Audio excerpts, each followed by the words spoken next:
Hi, everyone. If you're just tuning in, we are getting started in about 7 more minutes. So we're glad that you are watching this video of senior night for the class of 2022. Hopefully you can hear me well. This is the first time we are doing this, so hopefully this works out. If you are watching live, please go ahead and sign in. We would love to know that you are watching this evening. And then please go to menti.com, use the code 7333-3488, and tell us how you're feeling about the post-secondary planning process. If you are watching this not live, if you're watching this after September 20th, please fast forward the video about 7 minutes or so, and we will be getting started about that point in the video. Thanks very much.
Hi again. If you're watching at home, we're going to get the presentation started in about 3 minutes or so.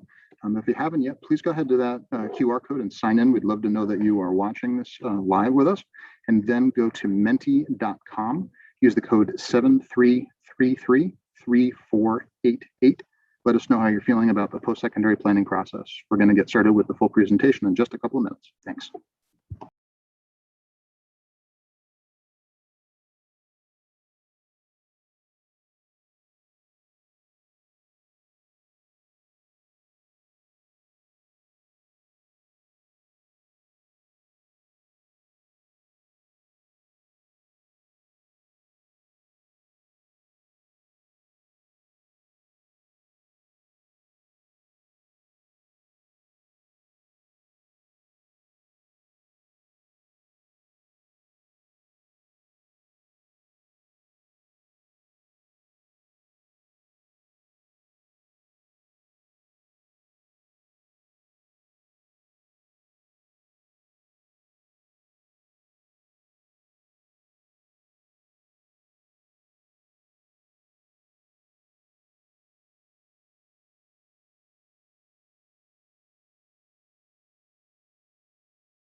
All right. Hi, everyone. Thank you very much to all of you who are here. It is really nice to see you. Thank you to the approximately 100 people that are watching live on YouTube right now. We're really excited that you're able to join us in the way that works best for you this evening. So thank you so much for coming. If you haven't yet please go ahead and sign in using that QR code on the screen that you see. Even if you are home right now, please go ahead and sign in. We'd love to know who is watching with us this evening. And then if you have one more chance, go ahead to that menti.com webpage, menti.com, and use the code 7333-3488. Tell us how you're feeling about the post-secondary planning process. One of the things that we want to, make sure that people know is that a lot of the feelings, a lot of the emotions and the thoughts are very common between different families, different students, and that's part of what that Menti is going to be. We want to talk a little bit about how people are feeling. So I'm going to go ahead and switch the screen a little bit so we can see what some of those responses are. Let's see. No, there it is. Some words are coming in and bouncing around. I see hopeful, I like that one. Overwhelmed, that's a big one. Anxious, excited, nervous, good, getting ready, on track. Not in control of destiny. Confident, very emotional, still needs work, curious about timing, behind, late. Still some more words coming in as people are adding to it. The larger words in this are the words that have been written more often than others. The larger a word is, the more people entered that. You can see people are still adding some things. A lot of people are overwhelmed and stressed, and a lot of people are excited and hopeful. So there's a big range of how people are feeling about this. So we're going to go back to the slides, and we're going to officially welcome everybody to the presentation tonight.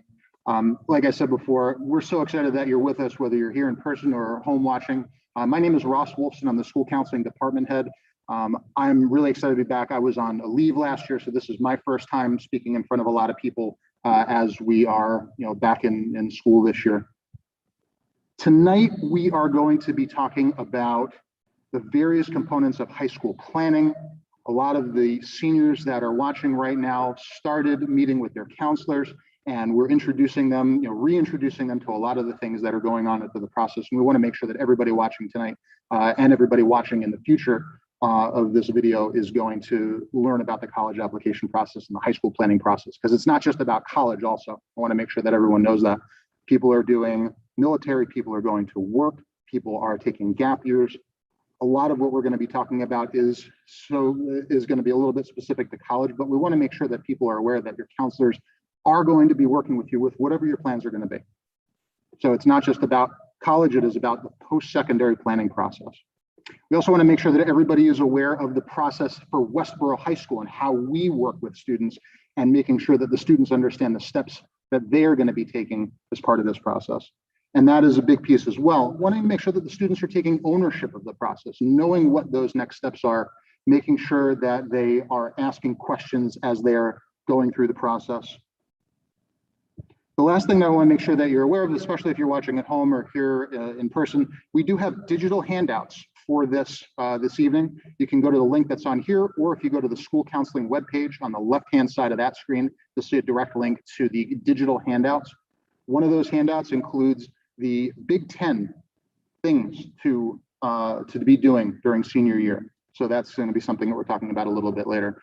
The post-secondary planning process, how we work with the process here at Westboro High School. Link to the post-secondary planning handbook, which is over a 100-page guide put together by the school counseling department last year. Lots of resources, again, not just for college, but for military, for gap year, for community college, for all sorts of different things. And we also are linking to these slides so that you can look at the slides at your own pace down the road. I started talking a little bit about ownership. We want students to be empowered in this process. We want them to feel good about taking control and knowing that they are going to be successful in this process. Every year we ask students at the end of the school year in our senior graduation survey, how much they agree with the statement, I felt confident in the steps that I took in the post-secondary planning process. And I can tell you every year, over 95% of the students agree with that statement. Over 75% strongly or mostly agree with that statement. So students are taking ownership. Students are organizing themselves, making sure they know what's to be done. They are speaking up and self-advocating. And we want that to happen too, so that your needs and your desires for the post-secondary planning process are what's in front of everyone that's helping you. And we want you to ask questions. We want you to inquire about what's going on, so that if there's something on your mind and you're not sure, we want you to ask. Ask your counselor, ask your family, ask teachers, administrators. We're all here to help you. So speaking of the counseling department, we have lots of people in the department to help everybody. I want to specifically highlight Mrs. Kennefic, who is our administrative assistant. She is the person who is going to be submitting just about every single document for students. So she's an integral part of this process. If you have questions about that aspect, about sending things, you can certainly ask your counselor, but Mrs. Kennefic is also going to be a great resource for you in being able to answer questions and helping you understand what the process is as well. So I want to give a special thanks to Mrs. Kennefic. We have our entire department here today. We're all going to be speaking and sharing a little bit about this process with you. Along the way, we are going to be answering within some of our portions, some of the questions that people had asked ahead of time. And we're glad that we got a lot of those questions. We're not going to be able to get to all of the questions. There were some very good questions. We are going to be putting together a document of the questions and answers and sending that out in probably a couple of days before the end of the week, so that you can see the answers to those questions. So we saw on the Mentimeter before that stress is something that comes up in this process, and wanted to just take a minute for people to, understand that part of our role as school counselors in this process also is helping students manage stress, teaching them some strategies to move past stress. Stress is not inherently a bad thing. There can be good stress, but sometimes stress, when it's not managed, can lead to other symptoms. It can lead to biological symptoms. It can lead to feeling sometimes sick a little bit. We talk to students a lot about developing a backpack of skills, so that when they are feeling that way, when they're feeling those biological symptoms of feeling stress and anxiety, they have some things that they know that they can do. And one of the big things that we talk about is just some deep breathing. And this graphic that's on the slide right now, this is something that we try to work with students on, to take some deep breaths as the shape expands and then slowly exhale as it contracts. So I want you to just take a couple of breaths as this thing is opening. Take a deep breath in, hold it, and let it go as the shape collapses. Just take a deep breath in as it opens up, and exhale as it closes. This is something that is very powerful, making sure that you are doing some deep breathing, because that's what can help regulate your body when you're feeling some stress. There are going to be parts of this process that can be stressful. That's not something that we'll deny, but there are ways to move through that stress and make sure that it's manageable, knowing that there are people, lots of people, that can help students along the way. The last thing that I wanted to acknowledge is, something for me in particular, and for everybody. We've gone through a lot of this pandemic over the last year and a half, and this is the first year that students are, for the most part, fully back at school. We're excited for that, but want to acknowledge that the experience, while it was a shared one for everybody, there were also lots of experiences, personal, emotional, that were unique to the context. And so when we send out transcripts and recommendations to colleges, we include a document called the Westboro High School School Profile. This year on the profile, we added this statement, speaking about the COVID-19 pandemic. And I'm just going to read it to you just in case people are at home listening rather than looking at the screen. I know last year I was sometimes cooking dinner and listening to the video while I was doing something in the kitchen. So for those of you that are listening, I'm going to read the statement. And it says, while the COVID-19 pandemic was a shared journey, individual circumstances shaped our students' experiences and emotions throughout a year plus like no other. Every student has a unique context, and we should be considered as an individual as well as a member of the Westboro community. Every college that gets an application and a transcript is going to see that statement. They're going to understand that our students are individuals within a context. They are not simply a product of Westboro. They are a product of everything that they experience. And that's what we want to make sure that the colleges are aware of, the unique things that make students who they are. Thank you very much. I'm going to turn over the presentation to our counselor, Ms. DeRoche. Thank you.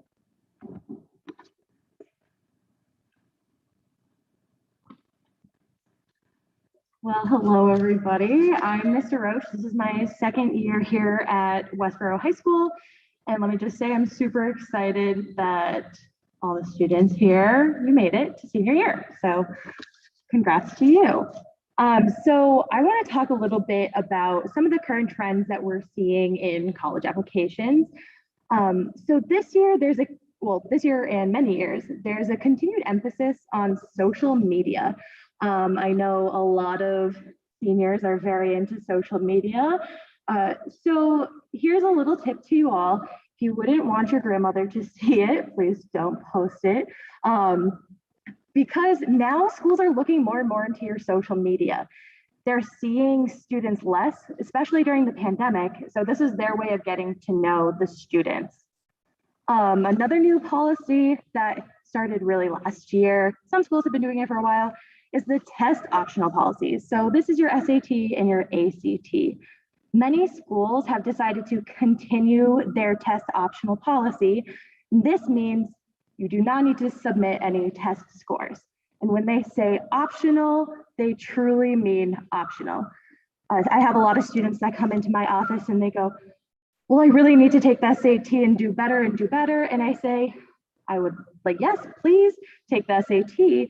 But just so you know, the schools that you're applying to are test optional. And if if we're not super happy with your scores, we don't have to send them and it will not negatively impact your application. Another new thing as of last year is a COVID question. So it's a COVID impact statement. This is a place where you can say how COVID has impacted you. It may have been you learned a new skill through quarantine, or if you could talk about experiences that have impacted you either positively or negatively. And there's also a continued emphasis on essays. So unique essays, they love to read a really fun narrative or something that really speaks about you. Another thing are great recommendations. So choose your teachers wisely, teachers who know you really well, who can speak to your experiences. It doesn't have to be necessarily a teacher that you did super well in their class in, but somebody who has seen your progress and can speak to what you can do. And another thing that schools are looking for is demonstrated interest. So this is setting up interviews with schools. This is reaching out individually to schools, showing that you are interested. So leading into the next slide, communication with colleges is very important. They love to see that you're engaged. Follow their Instagram, their Facebook, Twitter, go on YouTube, watch sporting events, and show that you are interested in this school. You can learn more about the school, and let's say you go to an interview, you can just pull out a fun fact about the school and just really impress an admissions rep. Make sure that you update your applications and you make sure that you're looking at what they require. And the most effective way to talk to schools is not through us, but it's through the student, not the parent, the student. They really like to see that the student is taking initiative, and that shows a mature and well-rounded student. And make sure that you're looking for the admissions reps' emails and their phone numbers. So if you need to speak to them directly, you know exactly where to go. So now talking about how do I make the right list of schools for me? So there's a lot of factors to consider when choosing what schools to apply to. So college characteristics is very important. When I'm talking to students, I say, so are we staying in Massachusetts or are we going across the country to California? Where do we want to be? Location can be a big factor, as well as the size of the school. Do you want to go to a Umass Amherst or do you want to go to an Assumption University? Size is varying among schools. You also want to see, do I want to be in the city or do I want to be in the country? I'll say I went to college in the middle of nowhere, Connecticut, and I would not change it for anything. But some students really thrive in the city. So that's really something to take into consideration. Finding a balance between targets, reaches, and safeties is also super important. And students, if you have any questions as to what is a safety, what is a target, please reach out to your counselor and set up a meeting, because we're the ones who can help you through this. Naviance has some great data that you can look at, but we really like to see that you're applying to a few safeties, a few targets, and a few reaches. Best fit. So what do you need in a college? So do you need to go to a school that has a ton of sporting events? Do you need to go to a school that has a lot of services for students, that has small class sizes? That's what we mean by best fit for the applicant. We like to help students figure out what school is best for them. And early action versus early decision and regular admissions / rolling admissions. I get a lot of questions about this from students, so I will go over this right now. So one of the biggest things that is asked is early action or early decision, what do I do? So early action is basically you're just applying to the school early. Sometimes that can show demonstrated interest in schools. Some colleges require certain programs to apply early, nursing programs, a lot of those require you to apply early. And remember, early decision, remember the word decision, because it is binding. That is what I like to really take home. It is binding. You can only apply to one school, early decision. That is another question I get asked a lot. And let's say you get into a school after applying early decision, that means that you have to withdraw all of your other applications. You are going to that school. My advice to students is only apply early decision if you 100% know that you get in, you are going there, and you can financially afford it. So early action deadlines, early decision deadlines are typically in November to December. And then comes your regular deadlines and your rolling deadlines. Regular decision typically starts around January and continues on typically through about March. So make sure that you're checking your college's deadlines. That's super important. And now rolling deadlines or rolling admissions. Rolling means that they review your applications on an ongoing basis. So when you submit your application, they look at your application and they can give you an admittance sooner rather than later. Okay. And so my last slide, adding colleges to Naviance. So Naviance, I'm sure that the seniors know it like the back of their hand by now. So we like to make sure that students have all the colleges that they're applying to in the colleges I'm applying to list on their Naviance. Schools should be added before you request a transcript. Also, make sure that you're selecting the right campus. Are you trying to apply to Umass Amherst or Umass Lowell? I know that UConn has UConn Stores, UConn Avery Point, UConn Hartford. Make sure that you're selecting the right campus. And then it's unnecessary to answer if you've submitted the application, the I've submitted my application tab. So we're going to be doing a demonstration on this later. Some of you already know how to do it, but you can stay tuned for that. So next is going to be Mr. Saturo.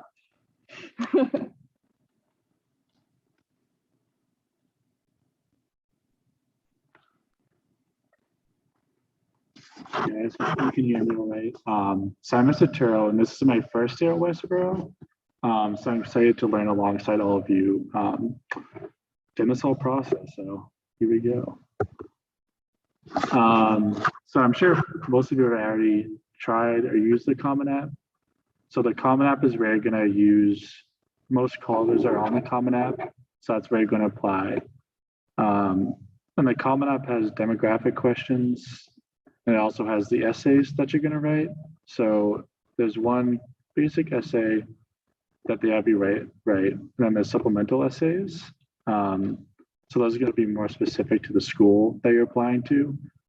And it's going to be questions based, again, more specific to the college.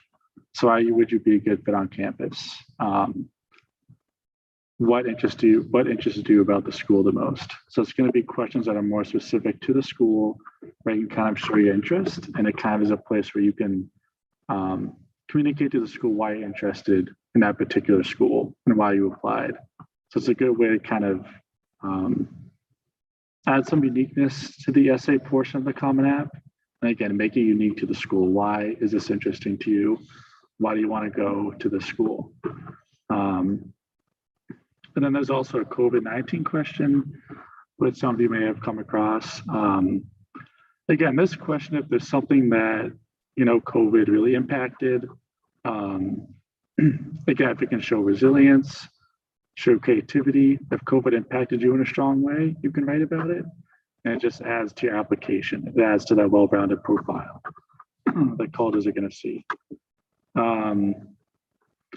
And then there's also institutional applications, which is a separate application that you'll find on the school's website. And again, that's just more specific to the school. It's not directly on the Common App. And then there is some schools that still use paper applications. There's not a ton. But again, that's something you could check with admissions about. And also email your school counselor if you have any questions. Yeah, so that's a Common App. And then the essay writing, again, so when you apply to colleges on the Common App, you're going to have the essays, and they're often required. So when it says recommended, it's really encouraged, and it kind of means required. So if you see recommended, we strongly encourage you to write it as part of your application. And I think one of the most important things about the essay is making it unique to yourself. Again, it's not really about the topic as much as how you deliver it, right? This is your unique story. This is where you're telling your path to the school and your path to high school. So make it unique to you. Everyone has something that kind of makes them stand out. So write about it in that essay and make it your personal story when you're writing it. And again, it's good to have a few people review it right before you send it in. But again, it's your voice, your story. So kind of add that personal flair, that personal touch, and it's going to make a strong impact with admissions. And again, COVID-19, if it touched you in a very deep way, if it made you more resilient, allowed you to grow, definitely write about it, but you want to make sure that it's part of kind of a unique experience in a unique story that you can tell. COVID's impacted all of us, so if it's something that adds to your character, adds to your profile, and you want to write about it, it would be a good topic. But again, I think the most important thing here is make it your own and kind of tell your story in your own way. And then you're going to see in Common App, there's going to be activities where you can talk about your most meaningful activities. And again, we suggest that you do your most meaningful first. And it's important too that anything done outside the classroom can count, right? So a lot of the time we think it's clubs, anything kind of in school, but again, if it's family responsibilities you can write about, if it's something that allowed you to grow and make an impact. And I think this line underneath is really important. You don't have to fill a space to make a positive impact. Even if you have 3 activities and you write about it, but they show growth and they show your personal side to these colleges, that's huge. It's better to have 3 activities that you can talk in depth about as opposed to 10, where it's kind of a one-liner and you did it for like one meeting, which I know I did. So, it's really better to focus on those activities and ones that you could write about. I kind of like to say, if you were asked a question during an interview to describe the activity, how well could you describe it? If it's one sentence, maybe not the one to put on there. But again, if you could tell a story from that activity, that's what these colleges are probably looking for. And again, shared commitment and passion. I think this is a really good space to kind of show, why is it important to you, right? How did it make you grow? And how did it have you develop? And how did it make you into the person that's applying to this school, right? And it kind of goes back to that personal story. Make it unique to you and make it your story. And make sure that's what the colleges are seeing. So then the next slide is about different items to submit. So all the items up there are going to be items that you as students and parents are going to submit on your end. One of the most important ones is the FAFSA and the CSS profile. Those are going to help you get scholarships and aid from schools. And the FAFSA it's available October 1st. We recommend that you send that when you apply to your first school, because you can send up to 20 copies of the FAFSA for the schools. And then for the standardized test scores, it was kind of touched upon earlier, but a lot of schools are turning into ACT optional. And kind of what we like to say is if the score is at the average or above of the applicants, it's a good move to send it, because it is just another part of that application. And it kind of makes it more well-rounded. And then portfolios, again, it's really, if you're applying to an arts program at schools, that's something they usually like to look at. Again, just showing a collection of your work that you could show off to admissions. Auditions is kind of the same thing. That's more for different art programs, different art schools, that they may use those auditions during the application process.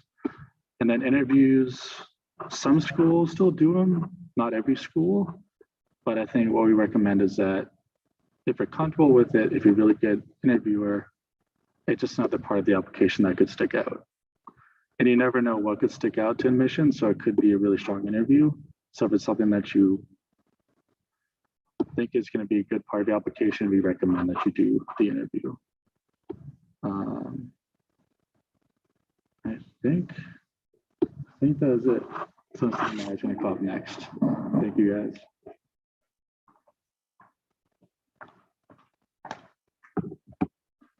I'm starting the short train over here. We've got a couple of short people coming up. So I'm Miriam Langauer. This is actually my 4th year here. So this senior class is unique to me, and I'm really excited to go through this process because it's the first class of freshmen that I'm working with that I get to watch go all the way through to senior year and graduate and move on to the next aspect of their lives. So I'm really excited. I know Mr. Wolfson mentioned that a lot of people can be really stressed out about this process, but I also think it can be really fun and unique for every student because it provides you with such a great opportunity to start thinking about like what excites you about life and what are you excited to pursue and what do you want to do and what's important to you. Just some really great questions that I know we as counselors really enjoy exploring with each individual student because this experience is so unique for everybody. So speaking of, I'm really going to dive into some aspects of this process that are unique to maybe specific populations of students and just are some of the more unique aspects versus what has been talked about previously in terms of the process. So this slide is about services for students with disabilities. So a lot of times this will be students who access accommodations through a 504 or an IEP. But it also relates to students who might struggle with some mental health outside of school and don't receive services in school, or students who might have a documented disability but aren't necessarily on an academic plan at school. So your services or your accommodations or your needs can really follow you through to college, and they should. So if it's something that you feel like is important to you that you need, you can bring your previous evaluation, or you can bring a letter from a therapist or a doctor, depending on your need, to the school, to the services for students with disabilities, and they will work with you to come up with a plan for what you can share to your professors about what resources you might need. The other piece of this is that it's really important when you go on tours or when you do research, like think about what resources are available at the school. Is there a tutoring center? Do you feel like you might need some one-on-one support outside of the classroom? There's writing centers and different things like that. So asking those questions during tours or just when you're doing that research online, looking for those as well. The other piece that I want to add is an aspect of making sure you know what mental health services are at your school. A lot of times students think like, okay, like I'm finishing high school, like the problems that I've had or the things that I've struggled with might not follow me through college because it's this whole new experience and it's going to be a new life, which could be the case, but a lot of times we're all still kind of processing things and learning how to live with different things and how to move forward and cope with various things going on in life. So I strongly suggest that no matter who you are, that you familiarize yourself with counseling services at your school or the schools that you're researching, just to know if you need it, how to access it, what that process is. So in addition to any documented disabilities, just mental health in general and the importance of finding out what those services are. College athletics. So a lot of students who are planning to play for Division I or Division II athletics have probably started this process already or are in the midst of it right now. Counselors and coaches can be really great resources, especially coaches, because they've kind of gone through this whole entire process with other students and might know college coaches and things like that. So they're great people to talk to. And two of the most important things are, one, that you have to register with the NCAA Eligibility Center, which is sort of like a mini application on the side. So you just go to this website and you make sure that you enter that information, and we make sure to send your transcripts. The second piece is that in previous years, the SAT or ACT has been required to meet NCAA standards. So in order to play Division I or Division II athletics, you had to submit an SAT or ACT. However, given COVID and given access to SATs and ACTs has been more limited, they have waived that last year and for this upcoming year. So if you're planning to play athletics in Division I or Division II, and you're maybe applying to a test optional school and you decide not to submit your scores, that is perfectly okay. Scholarships. So I've already had students talking about scholarships because they are really important, and it is really important to find out how am I going to pay for college. So scholarships are free. You can apply to as many as you want. It's basically free money that you can use towards college. So we always say apply to as many that apply to you. Scholarship season here at Westboro High School really starts in the winter around January. So in January, you'll start hearing from us and getting emails from us about scholarships that are coming up or that we're finding out about that are local or that have to do with like students who are athletes or students who are planning to study the sciences or women in engineering and different things like that. There's so many different categories, and we'll start posting those on our school counseling website so that you can see them. You can see the deadlines, which are typically in the spring or summer, and you can start applying and start kind of accumulating which ones are relevant to you. There's also lots of scholarships that are online that you can find through various websites. And those will be ones that are more like national scholarships or scholarships that are applicable to you in a lot of different ways. And you can always ask your school counselor for a couple of those, and we're more than happy to send you those links as well. There's also a lot of them listed in the college planning guide, this post-secondary planning guide. The last piece is the WHS local scholarships in the spring. So what those are is you'll get an email and it'll be a Google form that you fill out with some information. And then there's a scholarship committee that reviews all of the applications and works together to really make sure that students who fit certain application or fit certain scholarship descriptions get those scholarships. We have so many, so we encourage every senior to apply to them. And I know that the committee works really hard to make sure that students who apply get those scholarships. So that's all coming mostly in the winter. We like to give you some time in the fall to really focus on your applications and then focus on scholarships afterwards. Financial aid resources. So MIFA is one of the best resources that I've seen. And given COVID, they've actually put a lot of what they would typically do in person at schools online. And so there's a number of resources about different things. I know Mr. Saturo talked a little bit about the CSS profile. There's a deep dive on that as a webinar. There's a deep dive about the Fafsa in general. There's one about supporting undocumented students and how to pay for college if you're undocumented, understanding the state financial aid. And they provide so much more than just that. So they're really great if you have like a unique family situation that you're not really sure how to navigate. You can always give them a call and they will walk you through the process and kind of what those steps are and what you should do.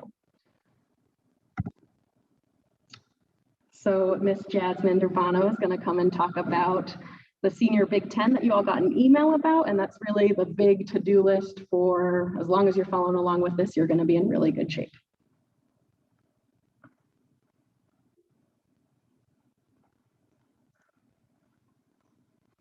Hi, everyone. I'm Mr. Bono. This is my second year at Westboro High School. And I'd just like to say that I'm especially eager to work more closely with you during your final year of high school. So as Ms. Lingauer mentioned, this is our senior Big Ten to-do list that we emailed to seniors. In our email, we included links to these documents as well as some helpful resources. The Junior Student and Parent Questionnaire is on Naviance. The Junior Student and Parent Questionnaire and the Activity Resume are helpful tools of information that we use when writing your recommendation letters, in addition to our interactions with you. As a newer counselor this year, it is especially helpful to me in getting to know my seniors more better and to write a comprehensive recommendation letter. So the Activity Resume has the same questions that are on the Common App on the activities section. So that you might find that that is particularly helpful to you as you can refer back to the document and copy and paste your activities from the Activity Resume to the Common App. Having a draft of the college essay is important. It is also helpful for us to read your essay when you share the essay with us so that we ensure that our letters aren't too repetitive to what you're already covering in your essay, and we can highlight some other areas. Another important step is to confirm teacher recommendations and share your first deadline with them so that they ensure that your letters are ready by your first deadline. Continuing with the senior Big Ten list, seniors will complete the counselor teacher recommendation request form and the transcript request form. I'm going to come back to these two steps in a moment.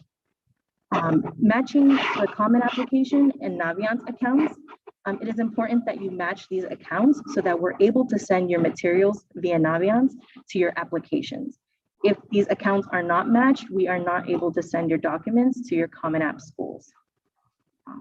And as Mr. Turo mentioned, it is your responsibility to send standardized test scores to colleges if you're planning on sending them. Lastly, apply to colleges by necessary deadlines. And one more thing that I would like to mention, in terms of matching your accounts, your Common Application and your Naviance accounts, there's more information on how to do that in the college application procedures document that you received in the email. So the counselor teacher and recommendation form, seniors will complete it at least 4 weeks before their first deadline. Here in this screenshot on the slide, there are some examples. One thing to note is that if students are applying for October 15th deadline, it says here to submit the recommendation request form by September 17th. Knowing that it has passed this past Friday, we just ask that if students are still applying for October 15th to complete this form as soon as possible so that we're able to send your materials. So you fill this out after confirming your teacher recommendations, and after sharing your first deadline with them. This form is only completed once, and seniors must complete this form at least 4 weeks before their first deadline. When completing this form, students will be asked to paste a link of their college essay and activity resume in the form and to verify that they have completed their junior questionnaire on Naviance. We ask that seniors update us with any new changes. Here we have the link for the transcript request form, also included in the email that we sent. Transcript requests must be made at least 2 weeks before the application deadline. For rolling deadlines, students can enter any deadline that they would like us to submit their materials by, also at least 2 weeks before. Students can add multiple schools with one submission, and each school must be requested. The transcript request form can be completed as many times as needed as students continue to build their college list and finalize their deadlines. We ask that seniors let their counselors and Ms. Kenefick know of any changes. Now I'm going to turn the mic to Ms. Kyra.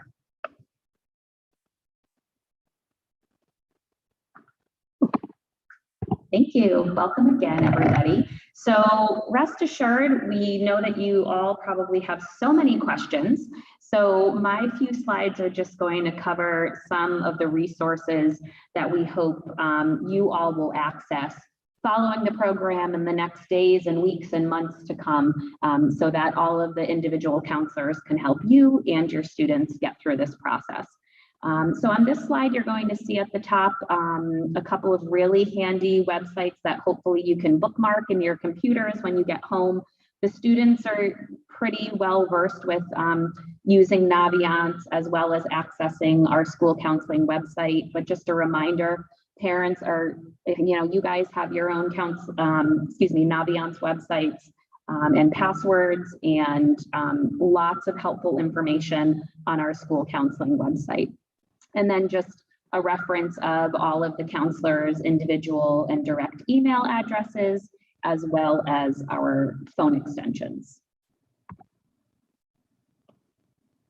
Some additional resources that might be helpful, like I had said, the school counseling department website, that's where Mr. Wolfson's going to put all of the links from tonight's programs, all of the handouts. Students can access Google Forms there as well. So when in doubt, we really want to direct you there first, between that website as well as Naviance. That's where students should be able to do a good majority of what we're looking for them to do that you've heard about tonight.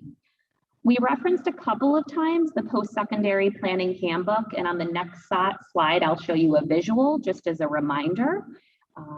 Mr. Wolfson has been really good in the past of doing some video tutorials, and again, directly following our conclusion here, he will stay after and do some of that live as well with you to show you some of those tutorials. Last but certainly not least, I cannot express enough the importance of communicating with the counselor. We don't ever want our students or our parents feeling like you're going through this process blindly or that you don't have anybody to turn to. This is a huge piece of our job. We want to make sure that you feel confident, empowered, that you're asking the questions and we're getting you those answers. So please do not ever hesitate. No question is too small. So here's just a visual of that post-secondary planning handbook. This is available on the school counseling website. We can get copies if that's necessary for any family. So we just ask that the student or the parent contact the counselor if you're in need of a paper copy of that. But this was recently updated last school year for you guys as juniors, and it really is chock full of information, probably more than you might ever need, but we did want to make sure that it was a very thorough document.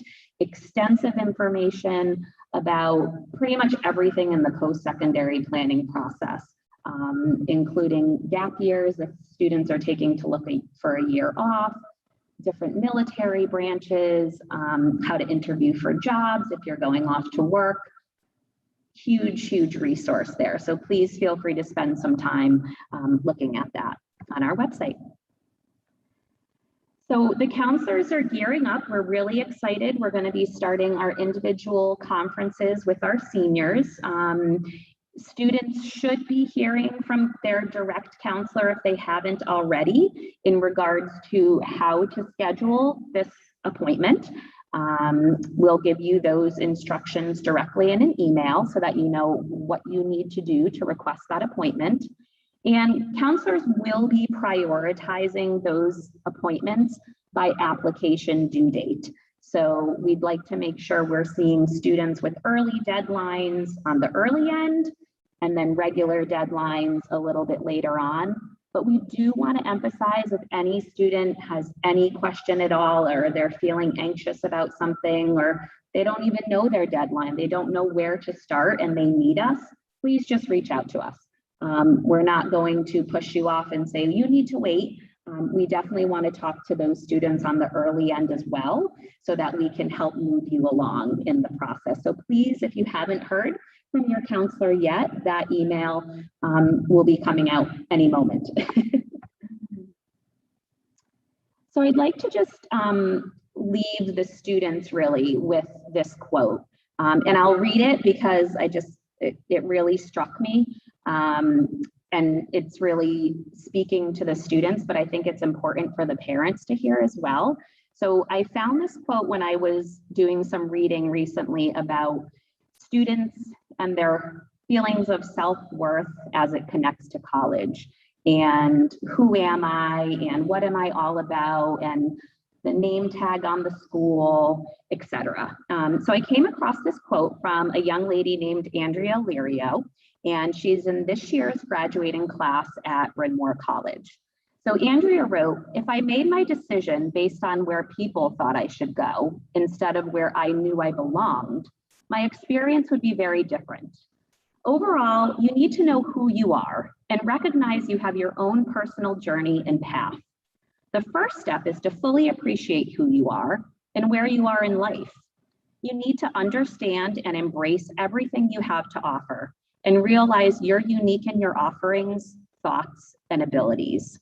When you learn to appreciate and love yourself, you're able to better separate yourself from what others think of your accomplishments and worth and focus on being the best version of you."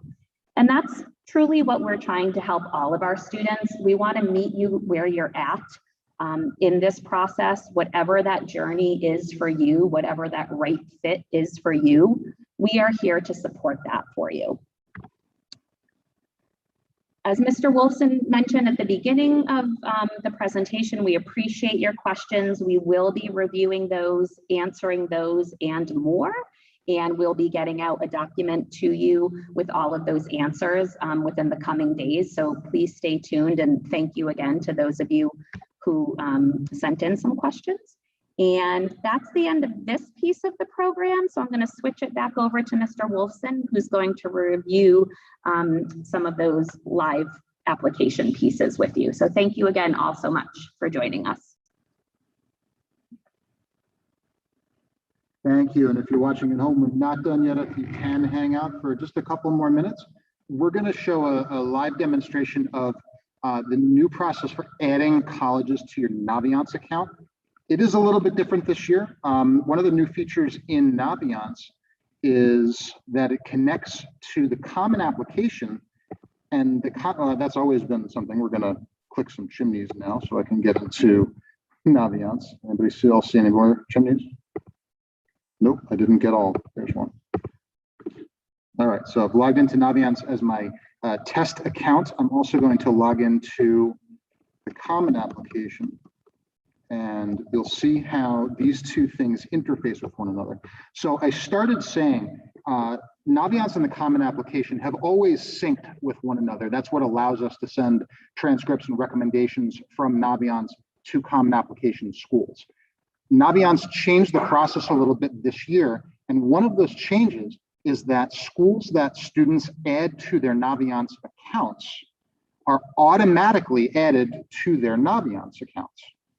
And so as you're adding schools, if you manually put them in, as we demonstrated a little bit on the slide earlier, you'll be able to put in any school that you want. But if you add schools to your common application account first, they're automatically going to show up and you won't have to add them. But there are a couple of pieces that you do need to do, and that's what we wanted to share with you today. So I'm going to show you right now first in Naviance, in this test account, when I click on colleges I'm applying to, you can see that I've already added 4 schools, and those schools will match the schools that are listed in the common application account.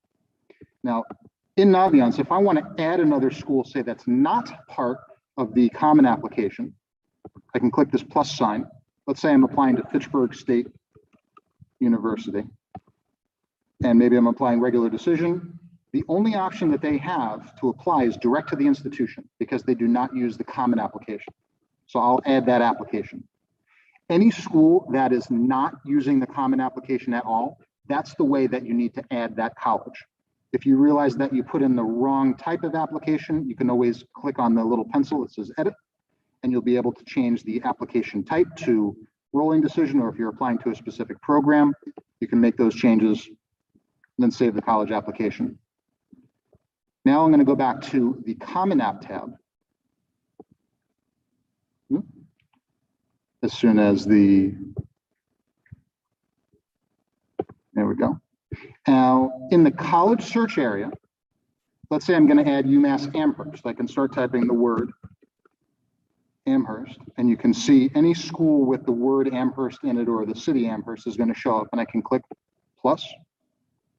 And if I click on my colleges tab, now UMass Amherst is listed there. Now, let's say I have decided I'm going to apply to UMass Amherst early action, and I'm just demonstrating a couple of steps so you can see how the interface works. If I click on questions, and I say that I'm a full-time student, my preferred start term is fall, and my admissions plan is early action. That's as far as I need to go right now. I can click continue. And now the Common Application knows that I'm planning on applying to UMass Amherst early action. If I go back to my Naviance account and I go to home and I reload, now UMass Amherst is listed there automatically. So one thing I want to point out, and this is very important, when Common App sends the school over to Naviance, one of the things, unfortunately, that it does not recognize is the deadline that you've put in. So you'll notice that even though I listed in Common App that the deadline is going to be in November for early action, it thinks I'm applying regular decision, and it lists October 1st as the deadline. October 1st is not a deadline whatsoever for UMass Amherst. You need to make sure that when you go back to Naviance and you look at how the colleges are listed, you still may need to go back and edit the type of application and make sure you put in early action or whatever it might be, and then save the college application. Now, if you forget to do that, if you don't do that, it's not going to impact our ability to send documents. It's not going to impact your ability to submit the application. All that's going to happen is that the deadline will appear wrong in your Naviance account. What that may impact is teacher recommendations, because when you are talking with teachers about having them write recommendations, they also have a Naviance dashboard, and it lists the earliest deadline that you have. They might see October 1st as your earliest deadline if you don't change that. So what we tell all students, what we tell all teachers is make sure that you're communicating with each other about what the actual earliest deadline is. We are telling teachers not to go by what's in Naviance, to go by what the students tell the teachers. And what's important for you as students is to remember to look in the Common Application for that deadline, and also look at the school's webpage, their admissions webpage, to verify what that deadline is. So I want to make sure that you saw some of the things that can happen as schools come over. It's a really neat feature that the schools will come over from Common Application into your Naviance account. I do want to make sure that you know that one of the things that needs to happen before this occurs, before these schools are come over into Naviance, is your accounts need to be matched between Naviance and Common Application. We mentioned a few times the college application procedure document. It's one of the handouts, one of the digital handouts. It's something that we've emailed back. One of the steps in that process is matching your Common Application and your Naviance account. It explains exactly what the steps are that you need to take in order to do that. And then it all starts to work automatically. So, like I said, we wanted to make sure that you got to see what that looked like. If you have questions about that aspect of it, definitely reach out to your counselor. We're going to leave the question form open tonight and a little bit into tomorrow. So if any of you have been watching and you're thinking of more questions after the presentation, go ahead and put them into the form. We'll make sure that we will get back to answer you pretty quickly after that. Like I said, it's we're just getting to 8 o'clock, and that's exactly what our target time was for this presentation. It was about 1 hour. We really thank you again for those of you that are here in person. For those of you that were watching at home, I saw a high of about 144 different people watching the YouTube live broadcast. So that's great. Thank you so much for doing that. Please reach out to your school counselor. Students, we are here for you. Your parents are here for you. The teachers and administrators and coaches, everybody is here to help you make this process a success for you. So thank you very much. Have a great evening.